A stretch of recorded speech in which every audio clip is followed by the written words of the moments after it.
Doc, you can ground me if I'm crazy, right? Oh, sure, I have to. I have to ground anyone who's crazy. Then ground me, I'm crazy. You're not crazy. Why not? Catch-22. As soon as you ask to get out of combat duty, you're no longer crazy, and so you have to fly more missions. That's some catch, that catch-22. It's the best there is. Read me back the last line. Read me back the last line. Not my last line, somebody else's. Read me back the last line. That's my last line again. Oh, no, sir, that's my last line. I read it to you just a moment ago. I think you and I are the only two sane people on this base. I have decided to raise the mission count from 25 to 30. We're gonna win this thing. Hip, hip! It doesn't make a difference who wins the war to someone who's dead. It's all a numbers game. And when your number's up, your number's up. This is war. Hello. War concentrates power in the hands of those most likely to abuse it. Well, that was the agreement we had. 500 goats. War is not about profit, son. Absolutely, sir, not only. I've flown more missions than anybody on this base, and every time I get close, they raise it on me. You're saying he's had his balls blown off. I want to see. I can't do this anymore. You think this is a big fat joke? Holy Moses. No difference between me and you. Me, happy, happy, happy, dead. You, worry, worry, worry. Dead. You see the difference?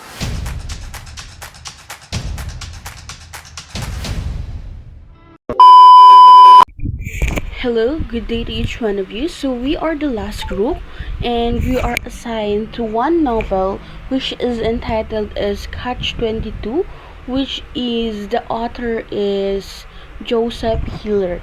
I am Leslie Paraiso, your first presenter that will going to discuss to you about who is Joseph Hiller and the overview about Catch-22 as well as the chapter 1 to 9 of Catch-22 by Joseph Hiller.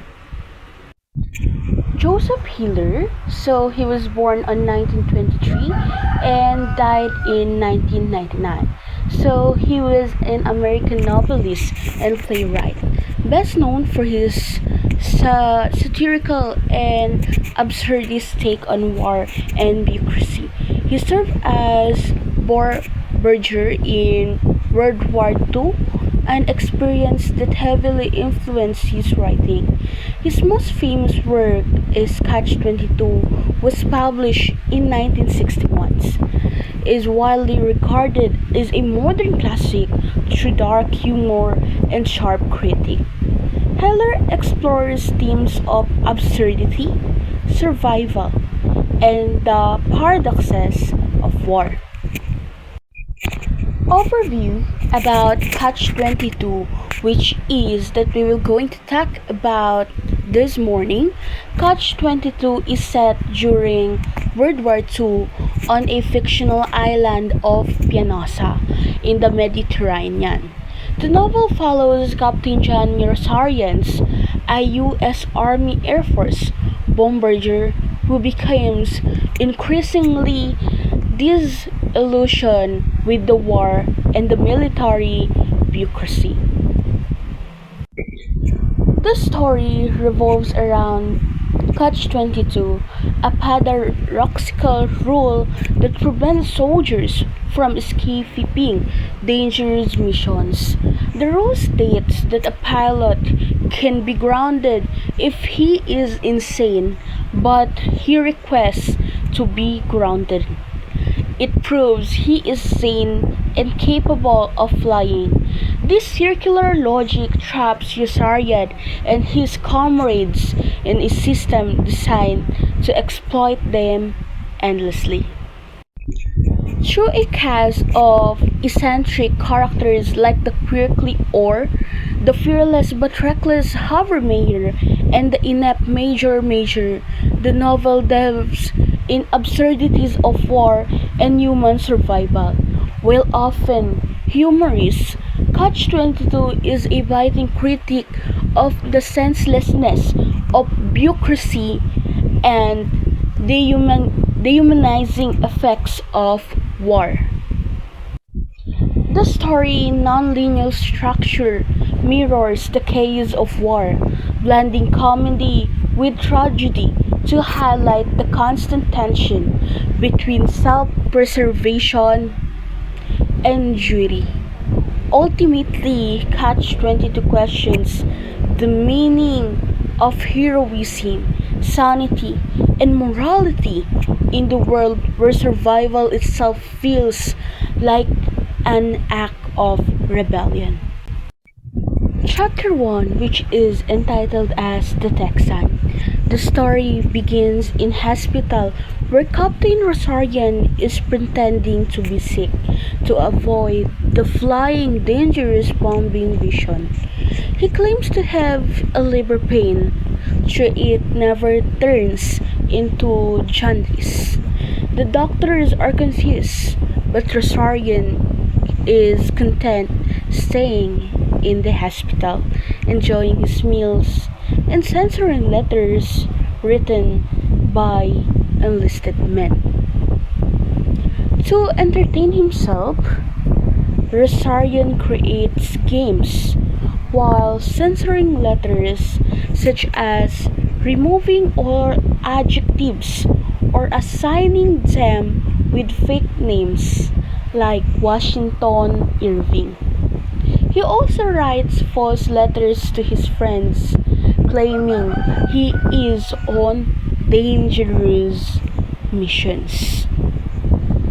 A new patient, a talkative Texan, arrives in the ward. Though the Texan is friendly, his non-stop patriotism drives everyone away from the ward within days, except for Rosarian and Dunbar, his friend who is obsessed with living longer by experiencing boredom. The chapter 2, which is entitled as The Clevenger. Outside the hospital, Rosarian is stationed on the island of Pinosa, where the war continues relentlessly. He feels trapped in a world where everyone is trying to kill him. His friend Clevenger believes Yossarian is paranoid, insisting that enemy soldiers are trying to kill everyone, not just him. Yossarian, however, doesn't see the difference. He believed that this makes their intentions just as dangerous. At the officers' clubs, Yossarians and Clevenger argue about the absurdity of war, while Clevenger tries to defend the system. Yossarians insist it's insane, saying people are dying senselessly and no one questions it. Chapter 3, which is entitled as Havermeyer. When Rosarians return to his den, he finds his roommate or working on gas stove and rambling about putting crab apples in his cheeks. As a child, to make his cheeks bigger, or quirky behavior baffles Rosarian, who decide it's pointless to ask why or does anything. Nearby, Havermeyer, the squadron's lead bombardier, is fearless and refuses to take evasive actions during bombing. Run. Instead, he flies straight and level, endangering everyone's information. At night, Havermeyer entertains himself by shooting mice with stolen pistol. Historian contrasts himself with Havermeyer, where no longer cares about hitting targets during missions. He just wants to survive. The chapter 4, which is Doc Danica. Doc Danica, the squadron's flight surgeon, is cynical and self-pitying.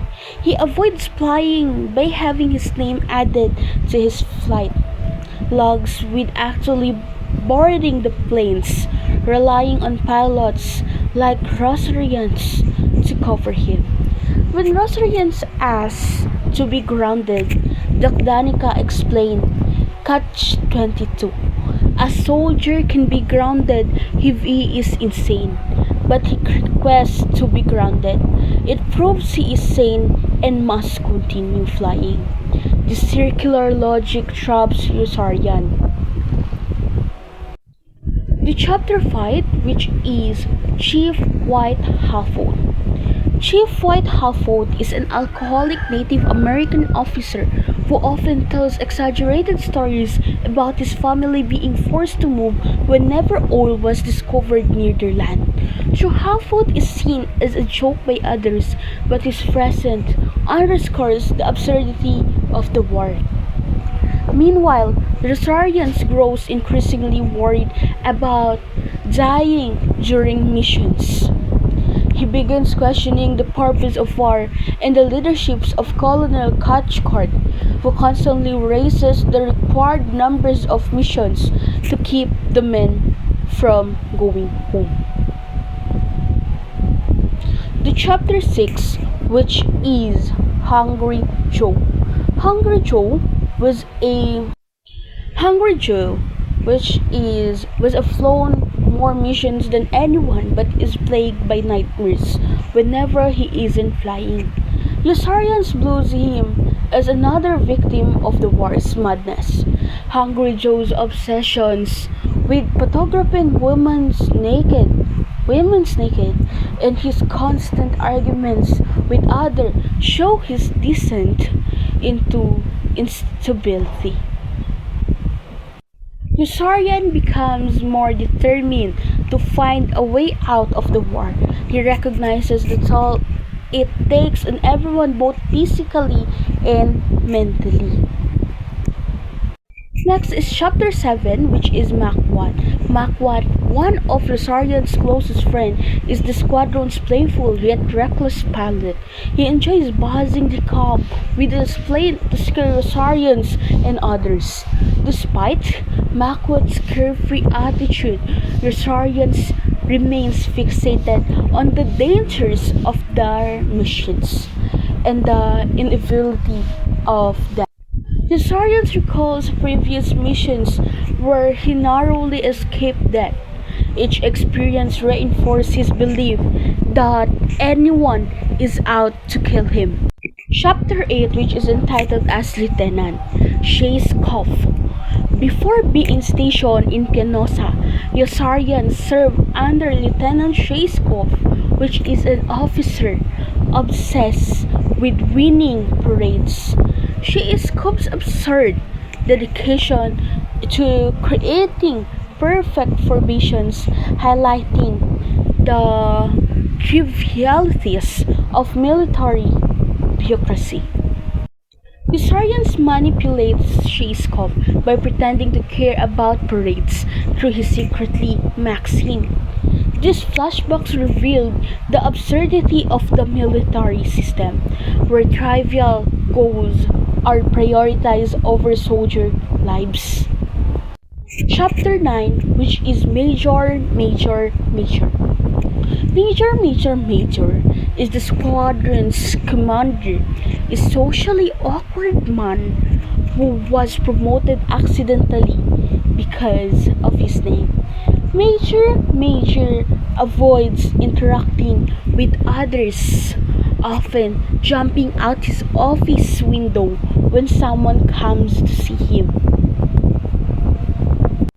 Historians tries to disguise the war with Major, but the conversation leads nowhere.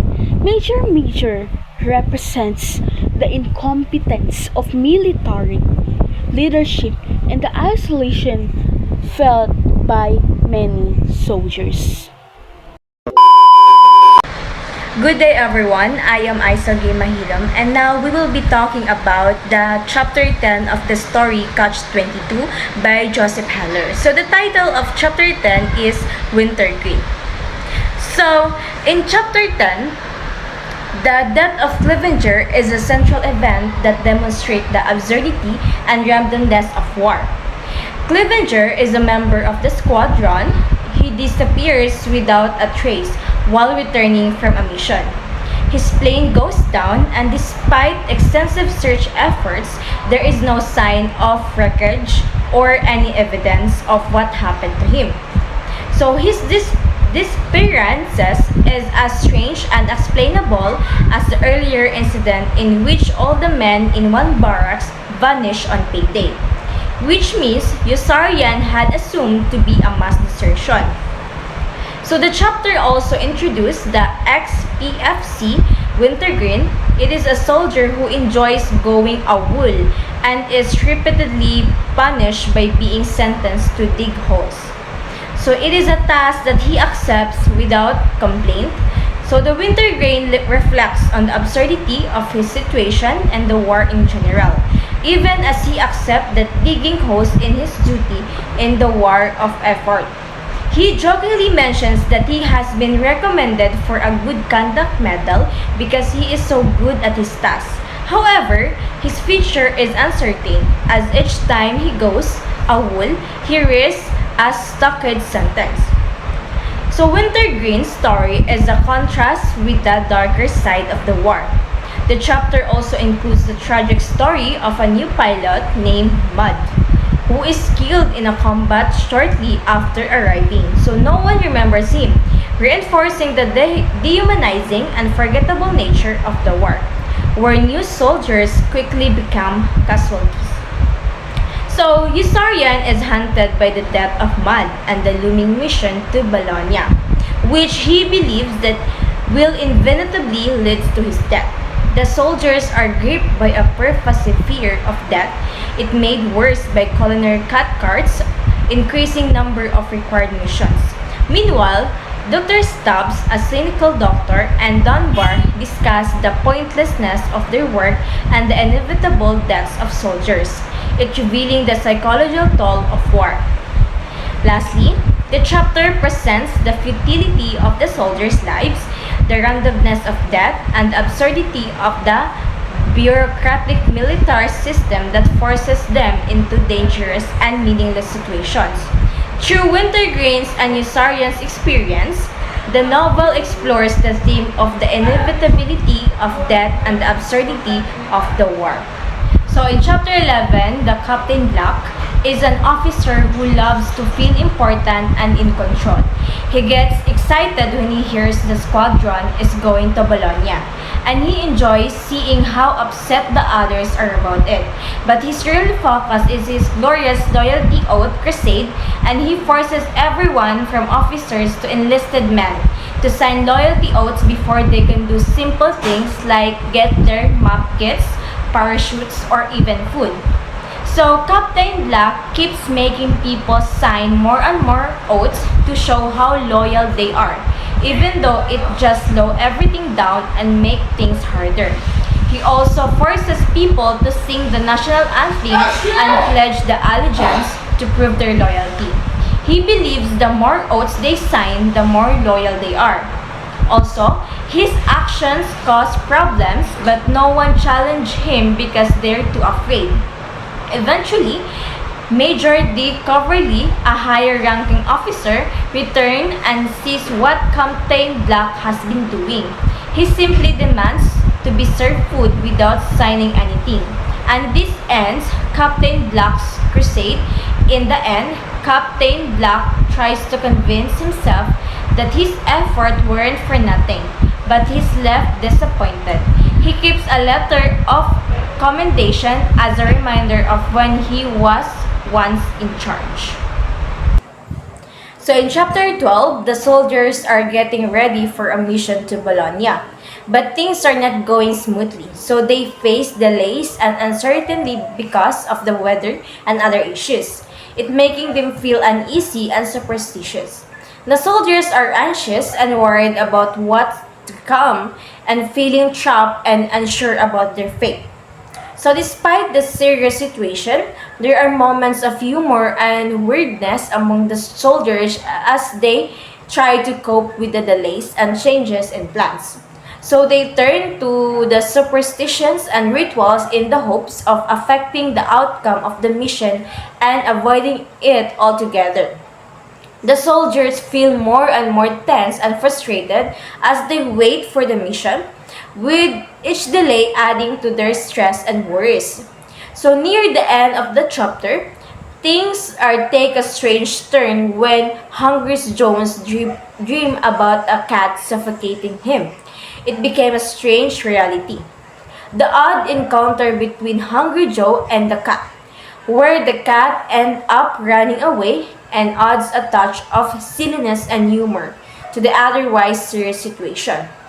This unexpected and chaotic event give the soldier a break from their anxiety and serve as a moment of relief and distraction from the tension of the mission to Bologna.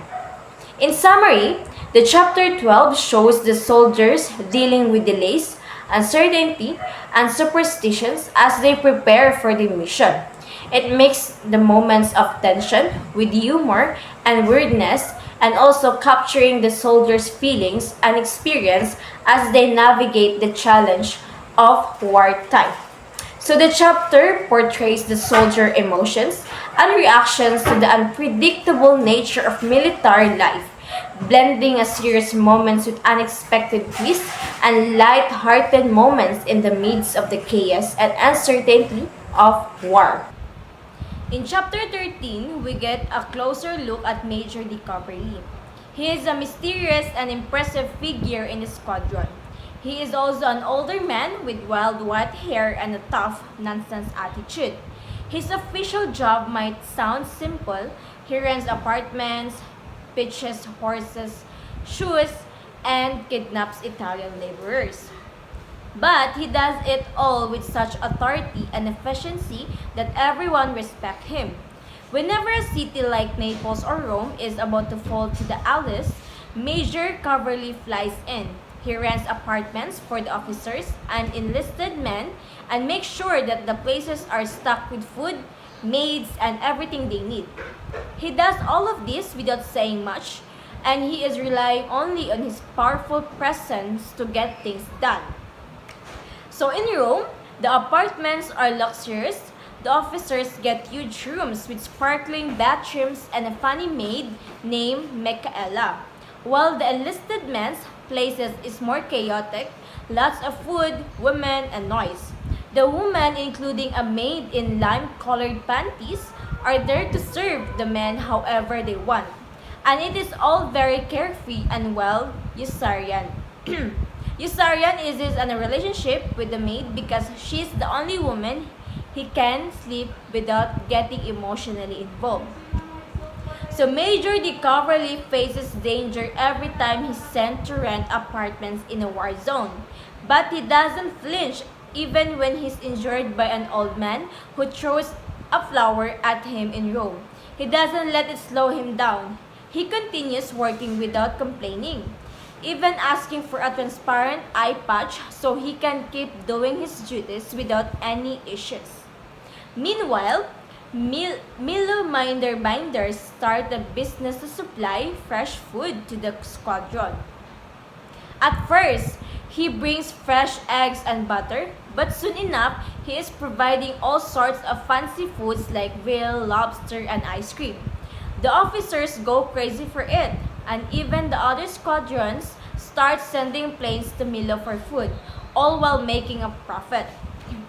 So back on the base, Colonel Cathcart is dealing with the aftermath of a mission where Eustarion was forced to go over target twice, killing his crew member Kraft in the process. Eustarion feels guilty, but Cathcart only cares about the presence of success. He is upset that the mission didn't go smoothly. But when Eustarion suggests that getting a medal for bravery, Cathcart decides to give it to him and even promote him to captain. Mainly to make it look like everything was handled well. It is a classic example of how the military cares more about image than the truth. So overall, this chapter highlights the absurdity of war and the strange mix of characters in Eusarian's squadron. Major DiCaprio is a symbol of silent power, and while his role might seem strange, it is clear that he gets things done in his own mysterious way. Meanwhile, Colonel Cathcart's obsession with appearances and the wildness of the soldiers lives on show how disconnected and out of touch the military can be with the reality of war. So in chapter 14, the title with Ken Samson. So it happens that Yossarian is on a mission to Bologna, but something feels off. He's in the nose of Kid Samson plane when he thinks that there is a problem with it. He starts panicking and asking if they should bail out, but Kid Samson is confused and keeps saying that everything's fine. After a lot of back and forth shouting, Yossarian demands that they turn back and Kid Samson reluctantly agrees. The crew celebrates like they've just escaped something terrible. But once they're back at the base, the excitement fades and heavy silence takes over. At the base, Yossarian noticed the weird, empty atmosphere and the soldiers seem disconnected. And even Doc Danica is too paranoid about his own safety to do anything, even avoiding swimming because he's scared of all sorts of imagined dangers. So Chief White Halffoot is busy stealing whiskey and Captain Black is napping in his office. So Yossarian goes to the beach to escape the tension. He walks through a weird patch of mushrooms in the woods that make him uneasy. And when he gets to the beach, he relaxes in the cool water and eventually he falls asleep. But when he wakes up, he sees planes returning from Bologna. He is so shocked to realize that Bologna wasn't dangerous at all and it was an easy mission with no trouble at all. And he had turned back for no reason. So the whole situation feels absurd and pointless, showing how disconnected Yossarian is from the reality of the war around him. So in chapter 15, we met Captains Pilchard and Red. They are two quiet, harmless officers who love lying and don't want anything more than to keep doing it. They are both really mild-mannered and do their jobs without causing trouble. They reprimand Yossarian for making Kid Samson turn back from a mission to Bologna. But they do it in a very awkward and soft way, almost like they don't really care about it. So the next day, Yossarian is assigned to lead a bombing mission to Bologna, thinking it is going to be dangerous, but when they get there, it turns out that the target is pretty easy to hit. Basically, a milk run. Still, there is a lot of luck, and Yossarian ends up in a terrifying situation where he has to dodge explosion and try to keep the plane safe. He bombs the target and manages to get away, but he's shaking and rattled. Meanwhile, Arfie, the navigator, is completely unaware of how dangerous the situation is. He's just casually lighting his pipe while explosions are going off around them. So Yossarian is desperately trying to stay alive, and Arfie doesn't seem to care at all, which makes everything even crazier. After the mission, Yossarian is completely exhausted. He worries about his friend Orr, who's always in danger, but when he sees Orr plane flying with one engine still working, he feels a strange mix of anger and relief. Orr makes back safely and Yossarian feels like he can't take it anymore. He decides to take some time off in Rome. So this chapter shows how crazy and confusing war is. Yossarian is always scared for his life, while Arfie is just oblivious to everything. It is a mix of fear, absurdity, and a feeling that nothing makes sense as Yossarian tries to find a way out. So in chapter 16, it talks about Luciana. So Yossarian meet Luciana at a club and they end up dancing and having dinner together. They share a fun and flirtatious evening with Luciana enjoying a hearty meal and Yossarian feeling a connection with her. So they spend the night together, but in the morning, Luciana leaves abruptly and leaving Yossarian feeling confused and longing for her. So Yossarian searches for Luciana in the various places, hoping to find her again. He feels lost and desperate as he tries to track her down, reflecting on the brief but impactful time they shared. Despite his efforts, he cannot locate her, and he struggles to come to terms with her sudden disappearance. It feeling lonely and disoriented without Luciana. So Yusarian seeks comfort in fleeting interaction with others, but he cannot shake his longing for her. He reflects on their time together and the emotions she stirred within him. So grappling with the emptiness left by her absence, the chapter delves into Yusarian's emotional journey and his yearning for connections amidst the chaos of war. As Yusarian's search for Luciana proves vital, he experiences a sense of missed opportunity and disappointment. The chapter explores the themes of love, longing, and human connection in the midst of uncertainty and uninhabitable. So Yusarian's quest for Luciana highlights the bittersweet nature of fleeting relationships and the impact on how they can have on one emotional landscape in challenging circumstances. So in chapter 17, with the title of The Soldier in White, it talks about Yusarian finding himself caught in a cycle of trying to avoid and flying more mission by seeking refuge in hospital, only to have the mission requirements raised each time he tries to evade them. He reflects on the relative safety of the hospital compared to the dangers of combat. It highlights the complexities and uncertainties of wartime life. So Yusarian's experience in the hospital reveal a mix of relief and frustration as he navigates the medical environment. He contemplates the various ailments and potential dangers that threaten his well-being, showcasing his fear of mortality and the constant threat of illness and injury in the wartime setting. So the presence of the mysterious soldier in white in the hospital, it adds a layer of intrigue and unease for Yusarian and the other patients.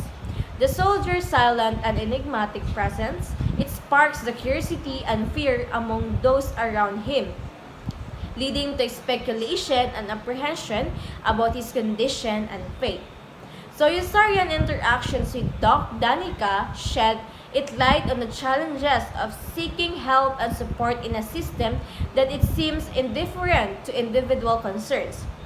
The conversation between Yusarian and Doc Danica, it underscored the struggle to navigate the bureaucratic obstacles and personal fears in face of life-threatening circumstances. As Yusarian grapples with the uncertainties of his situation and the ever-present risks of combat and illness, he confronts the harsh realities of war and the fragility of life. The chapter delves into themes of morality, fear, and the struggle for survival in a tumultuous and unpredictable wartime environment. It captured the tension of complexity of Yusarian's experience and the challenges he faces in his quest for safety and peace amidst of chaos and danger. So in chapter 18, it titled With the Soldier Who Saw Everything Twice. So Yusarian pretends to have a health problem to avoid doing physical exercises and ends up in the hospital. He's actually happy there because it's peaceful, especially when no one is snoring. While he is in the hospital, doctors keep changing their minds about what's wrong with him.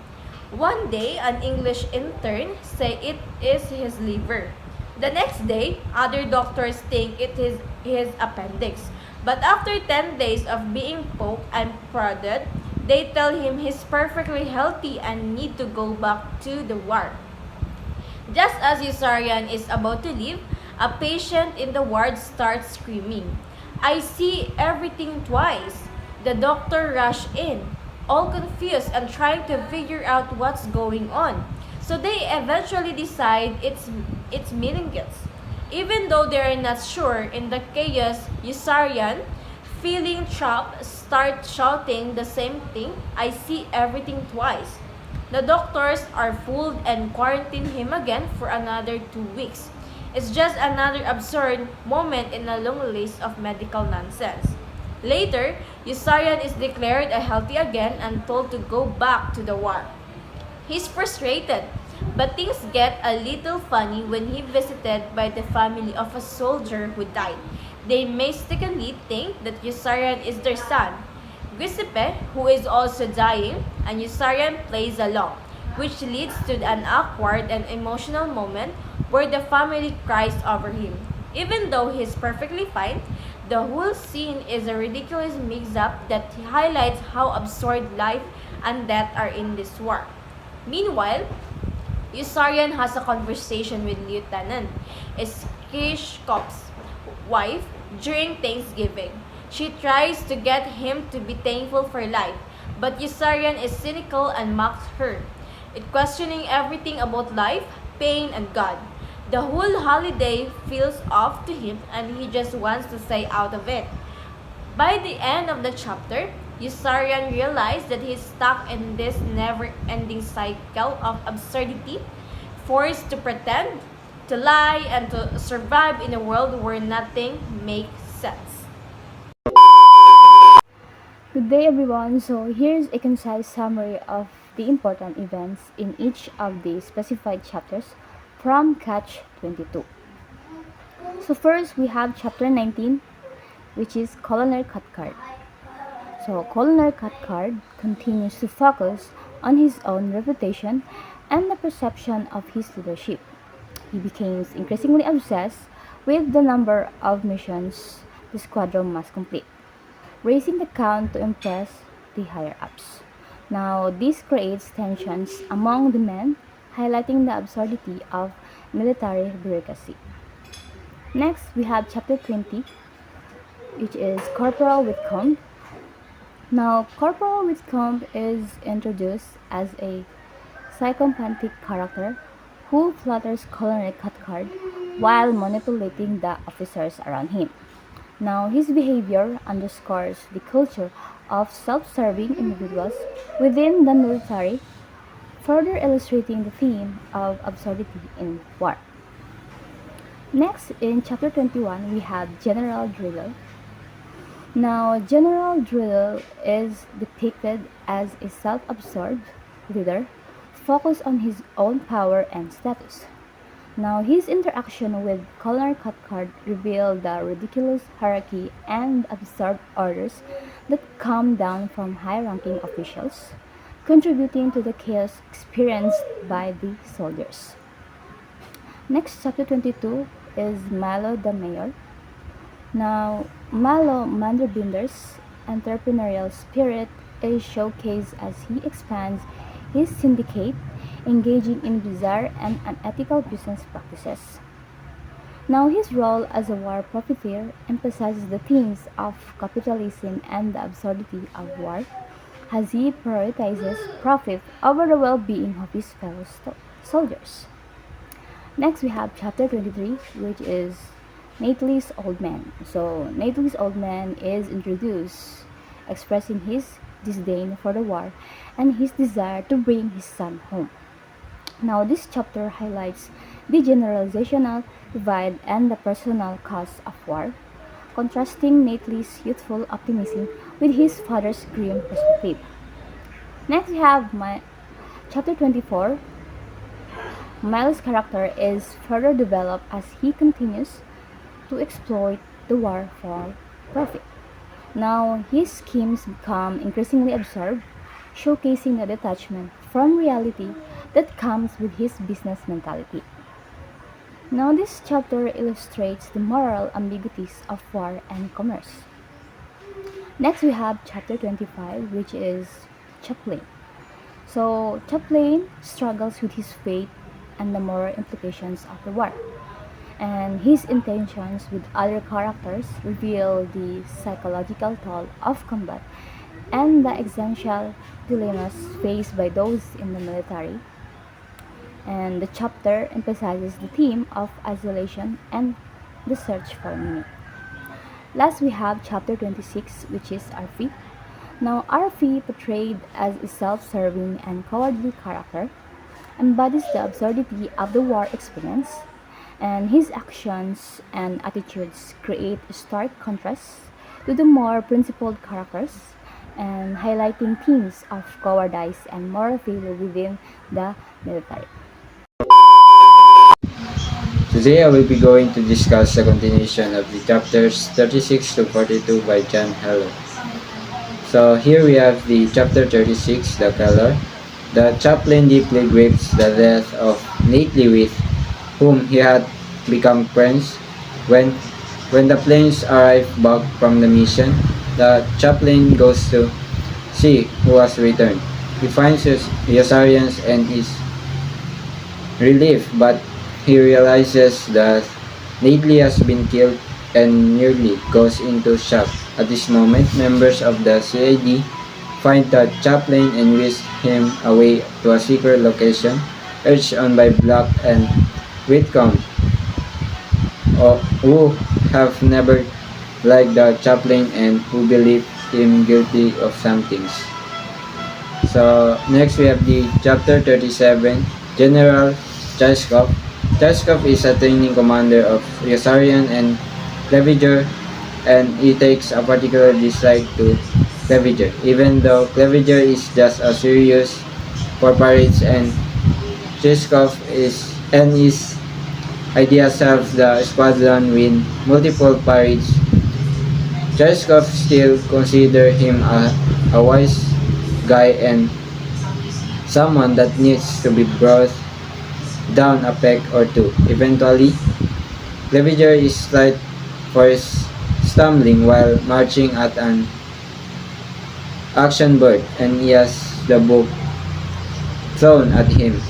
The bloated colonel chairs the board, where also present are Major Metcalf, Chaskov as a judge, prosecutor, and as the officer defending Clevenger, and note taker.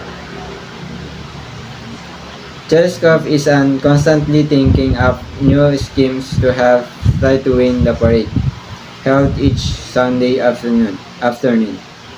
He reads books on marching and uses chocolate soldiers or plastic cowboys to act out his maneuvers, and his success and innovation is organizing parades leads to his later promotions. So next we have the chapter 38, Kid Sister. Nately's prostitute initially resistant to becoming Nately's girlfriend, becomes extremely distraught on finding out that Nately has died. Both Nately's prostitute and her 12-year-old kid sister assume Yosarians, who breaks the news to them, is responsible for Nately's death. They follow him for the rest of the novel, and Nately's prostitute nearly kills Yosarians on multiple occasions. So next we have the chapter 39, The Eternal City. Yosarians is going to Rome, absent without leave. The Milo chastises him for this, saying Yosarians is not a team player. Yosarians lands in Rome and finds the city has been reduced to ruins. He sees an old woman in the apartment that used to be inhabited by the prostitutes, and the woman claims that a catch-22 is to blame. Yosarians break the biggest rule thus far.